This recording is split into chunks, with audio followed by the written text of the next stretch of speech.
Ya, shalom saudaraku yang kekasih dalam Tuhan. Apa kabar saudaraku? Saya berharap saudara semua dalam keadaan sehat, sehat jasmani dan sehat rohani tentunya ya. Banyak akhir-akhir ini banyak orang kelihatannya sehat tetapi rohaninya sakit saudara ya. Dan kita perlu ketahui orang yang sakit rohani inilah yang harus dibawa kepada Tuhan Yesus. Karena Yesus tabib yang ajaib yang dapat menyembuhkan luka hati kita, sakit dalam kita, rohani kita, ya.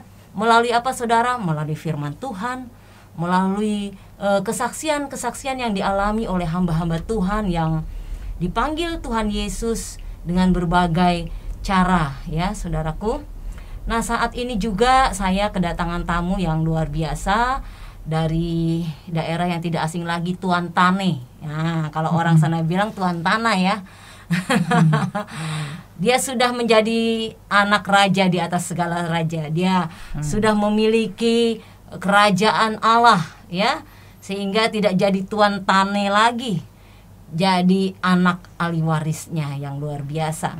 Nah, saat ini dia akan memberkati kita lewat kesaksiannya, bagaimana dia boleh berjumpa dengan Tuhan Yesus yang menyelamatkannya sehingga membawa dia mengenal kepada Yesus dan akhirnya bekerja di ladangnya Tuhan.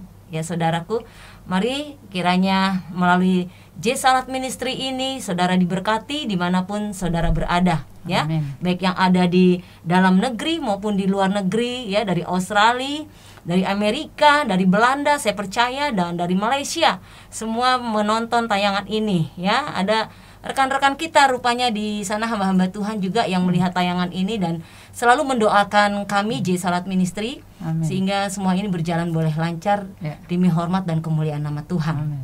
Itu saja yang dapat kami bagikan saudara, bukan kuat dan gagah kami tetapi karena Tuhan. Baik, tidak asing lagi Mpok Ning. Nah, kalau sudah bicara Mpok Ning pasti yang saya bilang tadi ya. Nah, boleh Mpok Ning memperkenalkan diri, kasih salam pemirsa yang melihat tayangan ini.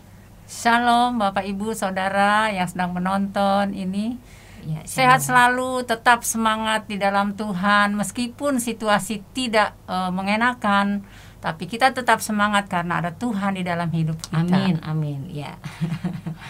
Baik, Pok Ning, kalau secara akal itu nggak mungkin ya. Bagaimana seorang Pok Ning yang ditanamkan rajin beribadah dengan kepercayaan yang dulu ya, sholat, lo kagak usah sekolah tinggi-tinggi dah katanya ya. Iya. Ujung-ujungnya lo ntar ke dapur juga gitu. Yang penting lo ngaji deh, rajin. Lo dapet laki lo ujung-ujungnya ke dapur juga. Udah kagak usah sekolah yang tinggi-tinggi, ngimpi kali ya. Gitu ya. Tetapi orang yang sangat atau keluarga yang sangat antipati dengan kekristenan ya. Jangankan jadi orang Kristen ya, haram gitu ya. Auzubillah min dzalik ya. Kok bisa akhirnya percaya Yesus adalah Tuhan dan juru selamat secara pribadi? Kita mau dengar ceritanya bagaimana Mpok Ning bisa mengenal Tuhan Yesus ya. Berapa bersaudara nih Mpok Ning? Ada 7 ya. Sekarang tinggal 6. Putra putri berapa? Anak saya ada 4. Ada 4, sudah di dalam Tuhan semua ya. Amin. Ya, puji Tuhan. Cucu 3. Luar biasa. Mau dengar nih gimana nih ceritanya, momen apa dan asli keluarganya tuh bagaimana gitu, kita mau dengar. Silakan. Ya, perkenalkan ya, saya Mpok Ning. Saya nih Betawi asli. Saya dari Jakarta pinggiran, dari daerah selatan ya. Dan keluarga saya memang muslim yang taat karena nenek saya itu seorang ustazah, dipakai di mana-mana pengajian. Lalu ibu saya juga seorang ustazah, sudah 2 kali haji.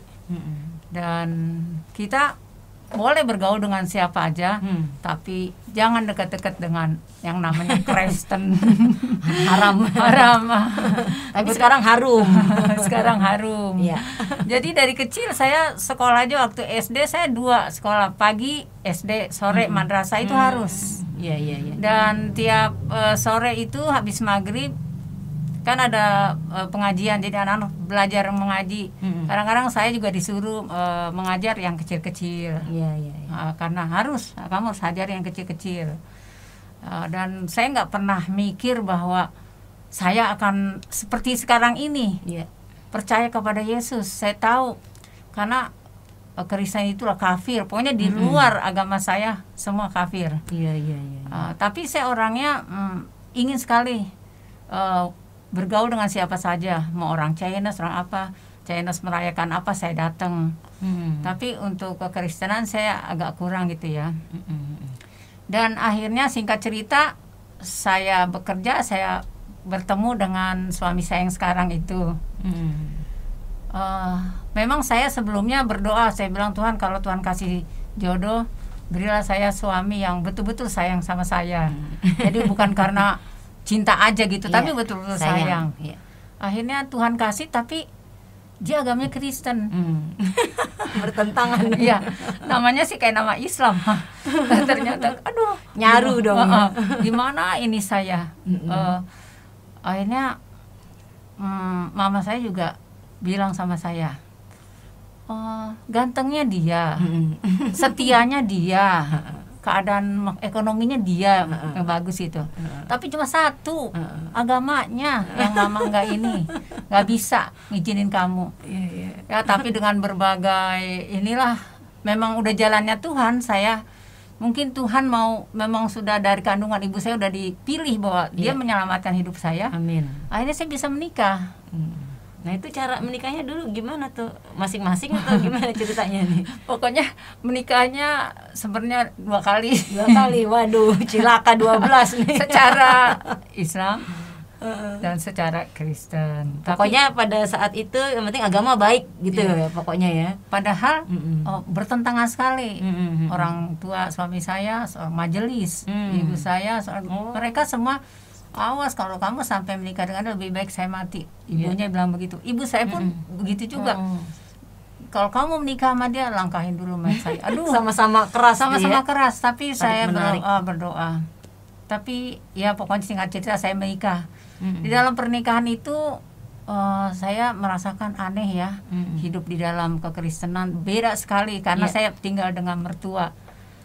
Dan tapi anehnya mereka nggak pernah, oh kamu harus jadi Kristen, nggak pernah memaksa saya. Cuma kalau pagi itu ada renungan.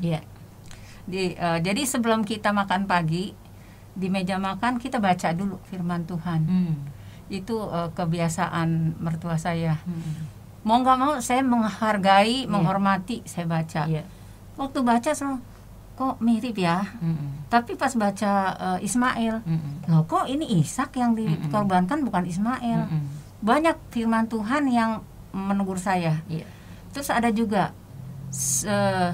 istri yang tidak beriman dikuduskan oleh suami yang beriman. Di perjanjian baru itu ya. Terus saya bilang, kok sepertinya benar ya. Saya kalau diajak ke gereja, saya suka beralasan inilah itu supaya nggak pergi. Tapi sekali-kali saya pergi.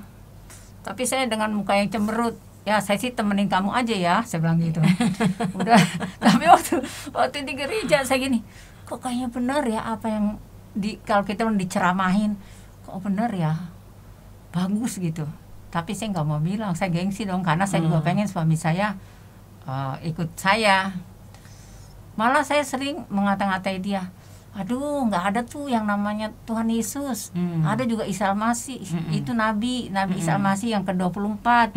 Kita juga percaya. Tapi namanya Tuhan Yesus nggak ada. Masa dia mau sih nanggung dosa kita? Masa dia mau nanggung kita, mau berkorban? Aneh, saya bilang gitu. Bodoh amat ya Nabi kayak kan gitu. kita masing-masing dong, saya bilang gitu. Tapi suami saya tidak pernah, dia menjaga, dia nggak mau ribut dengan saya, sabar gitu. Akhirnya ketika kita pindah ke rumah sendiri, waktu itu kan di rumah mertua, pindah di rumah sendiri udah berjalan dengan baik.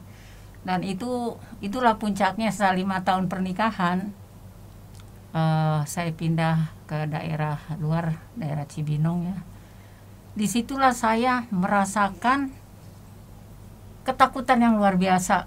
Saya berpikir gini, kalau mau tidur, soal suami saya udah berangkat kerja, saya gini, aduh, kok saya jadi takut ya.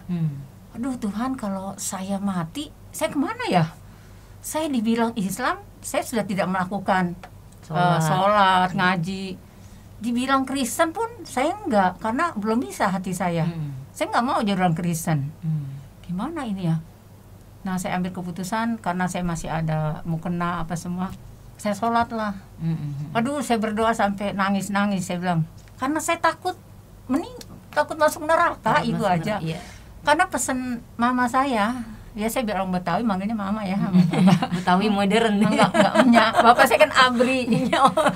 Bapak saya Abri. Iya. Ini anak kolong nih. Iya, anak kolong. Luar biasa. Jadi awas ya, kalau kamu sampai jadi Kristen, kamu akan jadi kerak api neraka. Hah? Saya bilang, aduh, neraka aja saya takut. Apalagi keraknya ya. Apalagi jadi keraknya. Iya. Bagaimana ini ya? Aduh, saya betul-betul takut. Kayaknya setiap saya ingat tuh merinding saya. Saya berdoa, saya bilang, ya Allah, ya Tuhanku, tolonglah saya. Saya nggak mau masuk neraka, ya Allah, tunjukkanlah jalan yang benar buat saya. Padahal saya selalu nyebut kan, Ihdinas siratal mustaqim. Akhirnya saya bilang, kalau Kristen ini memang salah, saya lebih baik pergi deh. Saya nggak pikirin lagi suami, anak, rumah. Pokoknya saya yang penting saya diredoi oleh Allah, itu aja. Tapi kalau seandainya Kristen ini benar, tunjukkan ya Allah kepada saya. Saya minta begitu. Selama seminggu, tiba-tiba datanglah sekelompok dari kakak ipar saya, persekutuan wanita, ada berapa ya, 5-6 orang. Mereka datang. Jadi saya sebenarnya nggak tahu itu Roh Kudus bekerja ya. Jadi itu perlunya kita berdoa bagi orang-orang yang belum percaya. Jadi banyak yang mendoakan. Rupanya mereka berdoa, jadi mereka mau tahu. Akhirnya datang, bicara-bicara. Akhir puncaknya ditanya sama saya, gimana keadaan gini.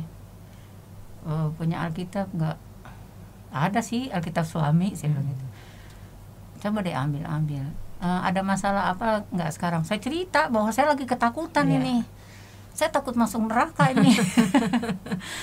Soalnya saya nggak mau jadi kerak api neraka. Saya bilang, aduh, ke surga nggak layak, banyak dosanya. Iya. Ke neraka nggak pantas, takut ya kan? Itu kekal loh, Poning. Iya. Neraka kekal, surga kekal. Jadi ya dua pilihan, itu tuh pilihan. Ya kan? Iya. Jadi aduh, saya nggak mau deh. Saya kadang-kadang kesentuh minyak panas apa itu sakit sekali. Bagaimana di neraka? Jadi itu yang saya takut. Betul. Akhirnya mereka, oh betul ini, berarti kita datang tepat waktunya. Nah, saya dikasih firman Tuhan. Itu paling Yohanes 14 ayat 6 ya. Akulah jalan, kebenaran dan hidup, tidak ada seorang pun datang kepada Bapa atau kepada Allah ya selain daripada Yesus. Jadi saya, aduh, kok ini jawaban buat saya ya. Ini yang di Kisah Rasul 4 ayat 12 juga kan, tidak ada keselamatan selain dia ya, di bawah kolong langit ini gak ada nama yang memberikan keselamatan. Waduh, ini dia nih jawaban buat saya. Kok pas ya? Terus saya bengong aja, kenapa? Enggak, ini kok pas ya, saya bilang gitu. Akhirnya dia baca lagi, banyak sih firman Tuhan, tapi yang saya ingat di Wahyu 3 ayat 20 dia bilang, lihat aku mengetuk pintu ya, barang siapa yang bukakan, maka aku akan masuk, aku akan makan bersama-sama dia dan dia bersama aku. Saya bilang, akhirnya dia bilang ini, kira-kira merasa nggak kalau Tuhan Yesus mengetuk pintu hati kamu? Saya spontan jawab loh, itu kayaknya mungkin Roh Kudus ya. Iya, kira-kira sudah berapa lama ya Tuhan Yesus mengetuk pintu hati kamu? Mungkin sekitar 5 tahun kali, masa 5 tahun pernikahan. Tebak-tebak aja. Iya, kayaknya sekitar 5 tahun kali ya. Akhirnya disitulah saya didoakan dan saya menerima Tuhan sebagai Tuhan dan Juru Selamat masuk dalam hati saya. Amin. Itu yang rasanya nggak pernah saya rasain, yang namanya damai sejahtera, sukacita di dalam hati, nggak pernah. Dulu saya sholat kayak apapun, saya nggak pernah ngerasain itu. Saya tahajud, saya nggak pernah ngerasain. Saya baca Al-Quran, katanya kalau kita habis sholat damai, kok nggak ada rasa. Tapi ini saya nggak bisa ungkapkan bagaimana perasaan saya. Dan setelah mereka pulang, saya merasa jalan seperti melayang. Itu terasa di fisik loh. betul. Terasa di fisik saya, kok ini saya kayak melayang, ini saya masuk angin atau apa ya?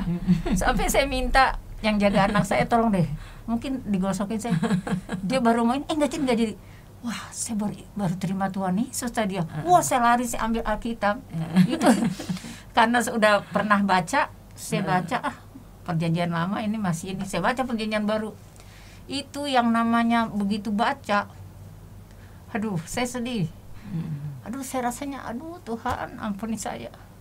Selama ini saya nggak pernah dengar Tuhan. Engkau sudah berkorban kok ini untuk saya, kok saya nggak. Buat saya di situ saya nangis terus. Setiap saya baca Alkitab saya nangis. Setiap saya baca Alkitab saya nangis. Itu perjanjian baru semua ya. Iya, iya. Sejak itu saya rajin baca itu. Anehnya begitu suami saya pulang, saya kan nggak pernah. Saya heran kok orang Kristen kalau bilang Tuhanku ajaib dan heran. Kenapa sih heran, ajaib? Tapi pada saat suami pulang, saya bisa bilang, saya bilang, tuh betul-betul ya Tuhan kamu ajaib dan heran. Dia bilang gini, ajaib dan heran, kok kamu bisa ngomong seperti itu? Saya bilang, tahu nggak? Saya udah terima Tuhan Yesus, sudah ada di sini saya. Suami saya yang namanya sukacita. Sejak itu sampai sekarang kita selalu berdoa bersama, selalu pegangan sangat sampai sekarang. Mau tidur ataupun bangun tidur selalu berdua. Semakin harmonis ya. Iya, selalu kayaknya bersama. beda loh. Jadi saya bilang, oh ini dia, dulu saya cari cinta sejati, saya pikir suami saya. Ternyata suami saya cuma itunya aja, jembatannya. Jembatan menuju ke cinta sejati yang sebenarnya adalah Yesus Kristus gitu. Iya, amin. Jadi Haleluya. bersyukur waktu itu anak-anak saya masih kecil. Jadi saya bisa mendidik anak-anak dalam Tuhan. Saya lebih paling semangat dari suami saya, dan akhirnya dia cerita bahwa sebenarnya setiap malam dia selalu menumpangkan saya. Kalau saya pulas dia tumpangan tangan. Jadi saya tahu bahwa itu semua karena doa-doa juga ya. Iya, amin. Doa suami, doa mertua, kakak ipar, semua orang di sekeliling saya, gereja, persekutuan. Jadi itu pentingnya kita berdoa buat orang-orang yang masih di dalam kegelapan seperti saya dulu. Sehingga saya rajin sekali ke persekutuan kemana, dan saya ambil sekolah penginjilan juga. Haleluya. Sekolah penginjilan yang ada Islamologinya gitu, supaya saya untuk memperlengkapi saya. Nah itu reaksi keluarga Pok Ning sendiri setelah mendengar Pok Ning terima Yesus secara pribadi, bagaimana mereka? Nah itulah, Sempat marah atau gimana? bukan marah lagi deh. Waduh, bukan marah lagi. Jadi saya nggak berani cerita. Tetapi karena di sini bergejolak terus, duh bagaimana ya? Jadi sejak saya menerima Tuhan Yesus itu, saya bilang inilah kebenaran yang sebenar-benarnya. Aduh, saya pengen keluarga saya juga seperti saya. Saya pengen orang-orang suku saya juga seperti saya. Malah semua orang-orang saya jadi rindu gitu. Aduh, rindu melayani semua orang supaya mereka seperti saya gitu. Tahu kebenaran. Ya, ini satu ciri bagaimana kalau Tuhan menjamah dalam diri kita pribadi.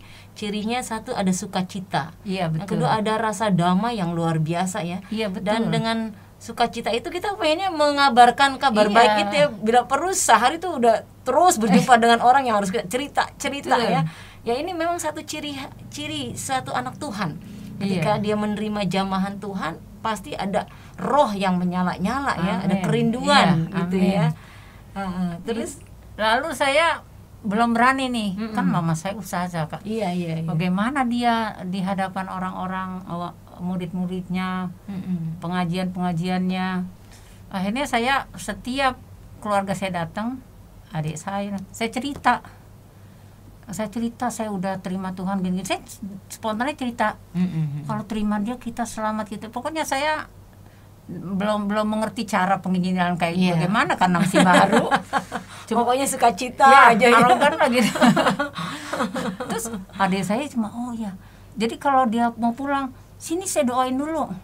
Tapi saya nggak tantang dia terima, cuma saya doain ya biar kamu selamat pergi dan pulang. Mereka mau didoain. Rupanya datanglah kabar itu ke mama saya. Sampai didengar di sana ya. Dan pada suatu waktu saya menginap di rumah mama saya. Ini mungkin mama saya udah rasa ini ditahan-tahan. Tapi saya juga mengganjal, aduh saya nggak mau tertutup. Saya harus terbuka ini, bagaimana caranya saya bisa mengabarkan ini. Akhirnya pada malam menginap itu suami saya kan sekamar sama anak saya. Saya ingat si Paulus dan Silas yang di dalam penjara. Dalam penjara saya nyanyi-nyanyi, saya berdoa. Akhirnya begitu pagi suami saya berangkat ninggalin saya masih di rumah mama saya. Saya dipanggil, sini, mama mau bicara. Saya duduk sendiri, mama saya sama kakak saya yang perempuan. Ini mama mau tanya.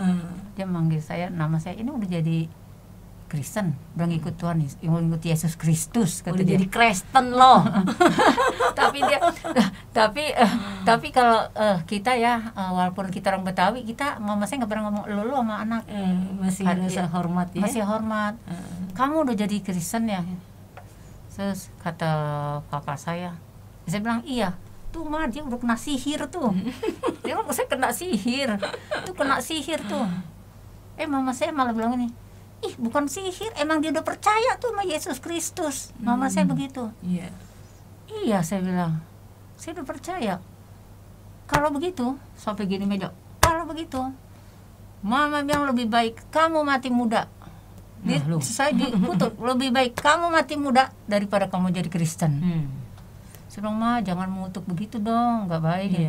Ya pokoknya mama lebih baik kamu mati muda daripada kamu jadi Kristen. Sampai segitunya. Sampai digituin. Udahlah, saya sedih banget. Sedih, suami saya datang, sore kita pulang. Terus dia bilang ini, pokoknya sejak ini jangan injak lagi rumah ini. Kamu nggak boleh datang ke sini lagi. Kafir udah jadi kafir. Karena kamu udah jadi kafir, nggak boleh datang ke rumah ini lagi. Ya sudahlah, saya pulang. Tapi namanya seorang ibu itu kan ada otoritasnya di atas saya. Itu memang terjadi berkali-kali, saya hampir meninggal ya. Pertama saya keguguran, itu udah hampir meninggal. Tapi karena saya udah sering di persekutuan, saya berdoa Tuhan, saya nggak mau mati dulu. Ini keluarga saya masih belum banyak bersama. Kedua saya jatuh dari motor. Sampai ini kata dokter, aduh ini kalau 1 senti aja udah nggak selamat, sampai botak dijahit. Yang ketiga itu saya lagi bikin kue, itu kan oven gede. Saya lupa tutup. Itu namanya api kurang. Kena ini tangan nih, untung nggak kena baju. Tapi Tuhan selalu menyelamatkan saya. Amin. Ya karena dia juru selamat. Nyelamatin selalu tuh. Kan yang megang hidup saya dia, bukan ibu saya. Walaupun disumpahin mati, Tuhan bilang belum mau mati. Betul. Sampai sekarang loh, udah lansia gini, mama saya juga masih ada sampai sekarang. Lihat ya, buktinya masih hidup dia. Iya, masih hidup. Ya itulah, akhirnya saya nggak bisa kesana-sana. Terus zaman itu belum ada HP, ditulisin surat pemutusan keluarga. PHK nih. Iya, pemutusan keluarga. Pokoknya kamu udah diceret, udah bukan anak mama lagi. Saya balas juga, bagaimanapun juga mama yang melahirkan saya. Udah, setelah itu tapi anehnya mau jual tanah rumah, saya dipanggil. Saya dipanggil. Kenapa saya dipanggil? Tanda tangan. Nggak ada tanda tangan nggak kejual. Begitu udah dijual, semua dapat. Real estate semua rumah. Tanahnya luas. Begitu saya dipanggil, nanti kamu uangnya nanti aja ya. Soalnya mau dipakai dulu. Oh ya nggak apa-apa. Apes deh tuh. Saya bilang nggak apa-apa. Ini buat anak kamu aja, dikasih lah buat beli TV, katanya. Ya udah.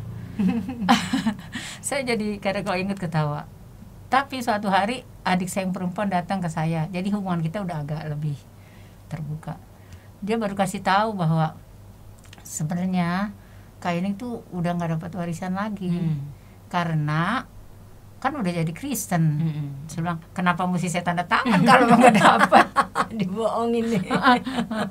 Tapi saya jawab apa? Saya bilang, tolong kasih tahu mama ya, saya nggak dapat warisan, nggak apa-apa. Ya. Saya udah punya warisan di sana, di Amin. surga yang Yes, kekal. yes. Jadi saya nggak ada rasa sedih apa. Ya. Saya bilang itu nggak ada artinya buat saya. Betul, gitu. betul. Saya bilang begitu kok. Itu sama- sifatnya duniawi ya, dan Iya. ketika kita pulang nggak dibawa. Betul. Kita cuma bawa apa sih, ya kan? Iya.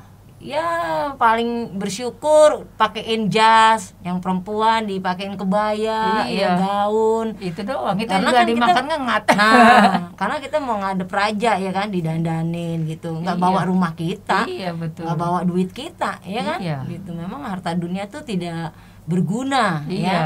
Yang kita gunakan selama masih kita hidup, kalau kita diberkati Tuhan, dipakai, dapat warisan, ya. Iya. Ya untuk kemuliaan Tuhan. Amin. Gitu, jangan kita makan sendiri ya, jadi Iya. tidak jadi berkat nantinya. Iya betul. Iya, iya, iya.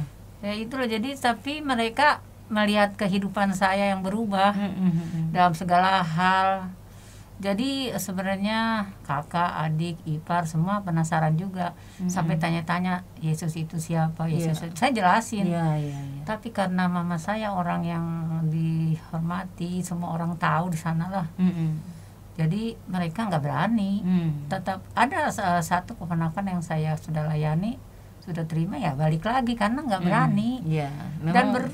dan berkali-kali saya juga dipanggil, Iya, iya. dipanggil lagi supaya saya kembali lagi. Iya, iya. Saya bilang tidak, saya tidak akan kembali lagi kecuali ada janji keselamatan di Iya, situ. betul, ada jaminan keselamatan ya. Justru saya pengen mama semua percaya saya Iya. gitu. Jadi dan maksudnya saya sudah beritakan lah kepada keluarga saya. Tapi soal percaya atau tidak itu kan Roh Kudus yang bekerja. Iya, betul. Yang penting bagian kita memberitakan. Iya, Memberitakan iya. kabar baik. Injil itu kan kabar baik ya. Jadi Iya, kita harus amin. sampaikannya juga yang baik-baik ya. Iya, iya. Iya, luar biasa nih kesaksian. Jadi sampai sekarang masih jalan pelayanan bersama suami jadinya ya, sepasang Iya, berjalan. Iya. Iya, aktif kegiatan di mana ini Mpok Ning?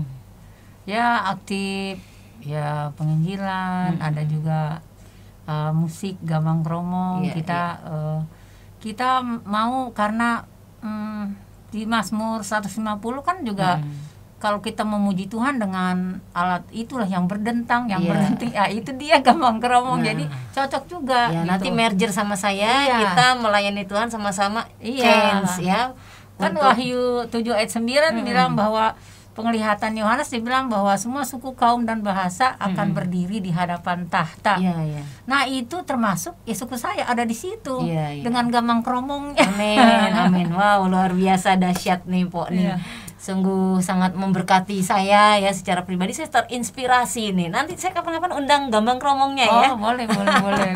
Ya baik saudaraku, demikian bincang-bincang saya dengan Pok Ning ya, bagaimana pengalaman dia menerima Tuhan Yesus walaupun memang banyak tantangan ya yang dihadapin. Tapi ngomong-ngomong sampai sekarang ibunya belum percaya. Belum ya. Ya tetap kita mendoakan beliau. Amin, ya. iya. Yang penting Pok Ning sudah menyampaikannya ya. Iya. Ya saudara, tetap dukung nih suku-suku yang terutama suku Betawi ya, dan suku apapun yang belum percaya tentang Yesus. Nah, saudara harus beritakan ya. Bagian saudara beritakan saja. Iya. Ya, keputusan dia yang ambil ya, dan anugerah itu Tuhan yang punya. Amin. Kalau Tuhan tidak berkenan memberikan anugerah itu, walaupun saudara ngomong sampai udah berbusa ya mulutnya, tapi kalau Tuhan nggak berkenan nggak bisa. Iya. Nah, karena kekristenan itu anugerah. Kekristenan bukan agama ya. Agama adalah suatu aturan yang dibuat oleh manusia. Iya. Supaya apa? Manusia itu hidup saling mengasihi, menghormati, supaya tidak kacau Iya, hidup betul. manusia. Makanya ada suatu agama Iya. ya yang menuntun mereka kepada Tuhan ya, Tuhan yang benar. Iya. Mestinya begitu. Tapi kebanyakan sekarang kita nih, dunia kacau nih, kebanyakan kepada orang-orang yang beragama yang bikin kacau balau Betul. ya. Jadi kita sebetulnya nggak perlu agama sih. Iya. Kita perlu juru selamat Iya, gitu loh. betul. Jadi siapa yang mau nyelamatin kita nih, itu yang kita harus cari Iya. ya sesungguhnya ya. Yang bisa bawa kita ke surga. Nah, karena pada dasarnya manusia kan ingin ke surga semuanya, Iya, betul. ya kan? Nah, oleh sebab itu kita sebagai orang yang sudah menerima kerajaan surga, ya kita harus beritahukan ini loh jalannya untuk ke surga gitu ya. Perkara dia mau atau tidak terima kan kembali lagi terserah Tuhan. Kembali lagi, kekristenan itu anugerah. Ya. Ya, bagi saudara, kami berharap saudara juga melalui tayangan ini, bagi saudara yang mengalami pergumulan ya, pingin jalan kedamaian, saudara mencari dari dulu nggak pernah saudara dapatin, saudara tinggal panggil, ya saudara berdoa, ya jangan saudara menutup diri atau membatasi ya. Betul. Tuhan Yesus Tuhan segala bangsa. Amin. Ya. Asal dia mau berseru, dia pasti datang kok. Asal mau mengetuk ya, datang kepada Tuhan, Tuhan pasti buka hati saudara ya. Asal saudara sungguh-sungguh rindu, mau dijamah dan mau percaya kepada Yesus Sang Juru Selamat. Baik saudaraku yang kekasih, demikian bincang-bincang saya. Kiranya saudara diberkati lewat tayangan ini, dan tetap terus dukung kami di dalam doa supaya kami terus dapat eksis memberitakan kabar baik. Sekali Yesus, tetap Yesus. Haleluya. Haleluya. Shalom. Shalom.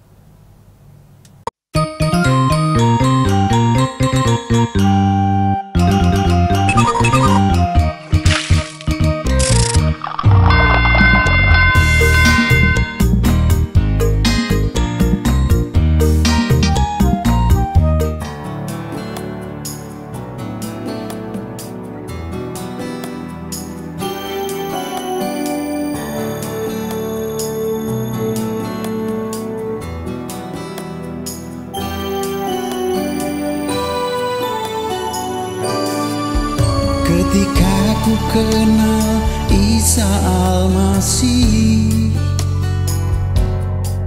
sebagai Imam Mahdi dalam surga, di akhir zaman nanti Dia akan menghakimi semua manusia di seluruh dunia.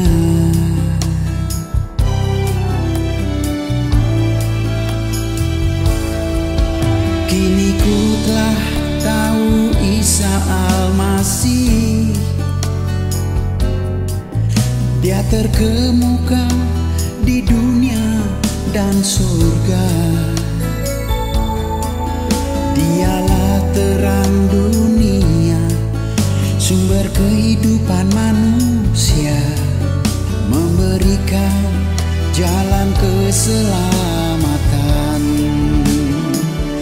Dialah firman Allah yang hidup, pemberi rasa damai sejahtera. Dialah satu-satunya jalan hidup untuk menuju ke surga.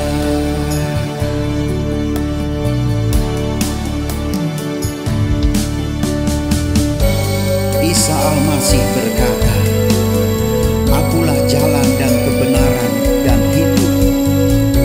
Tidak ada seorang pun dapat datang kepada Bapa jikalau tidak melalui Aku."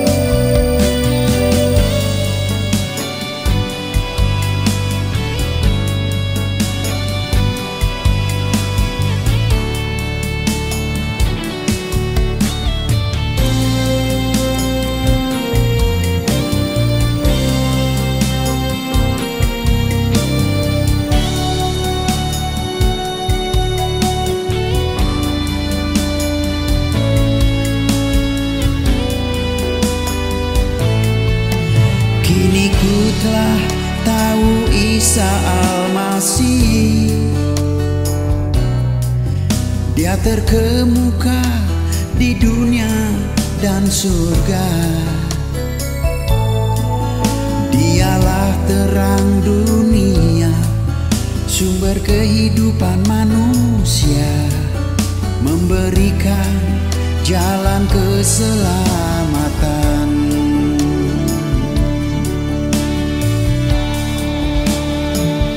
Dialah firman Allah yang hidup, damai sejahtera. Dialah satu-satunya jalan hidup untuk menuju ke surga. Dialah firman Allah yang hidup, pemberi rasa damai sejahtera.